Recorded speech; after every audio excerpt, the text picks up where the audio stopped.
后来，再来是立法院的前院长王金平进前来透露，讲这个独派的大脑顾宽敏认为，国民党重新再起的机会无大，所以这个龚宽敏就来劝王金平成立新的台湾国民党，安尼较符合即卖民意。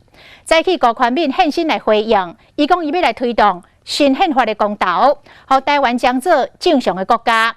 若是顺利完成第2阶段的联署，安尼明年的8月就通举行公投了。另外，高宽敏嘛讲，民进党若变做一党独大，伊嘛是无欢迎。台湾就变民进党一党咯，我是无欢迎啦。今年93岁台湾制宪基金会董事长高宽敏建议王金平就要成立台湾国民党，中国2个字先提掉才个讲。号召台湾国民党。台湾人会支持。王金平怎么跟你说？王金平还不敢讲。但是王金平对这种的说法早就已经否认。高宽敏本人即是要推动台湾新宪法公投。台湾已经是一个独立的一个非常优秀的一个国家，但是还是不正常的国家。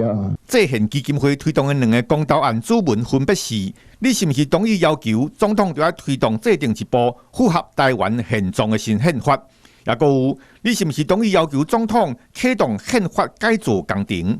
制宪基金会希望这种的公投唔通向阻挡，若是顺利完成第2阶段联署，按算明年8月就要来公投，这原来是台湾历史上头一届新宪法意向公投。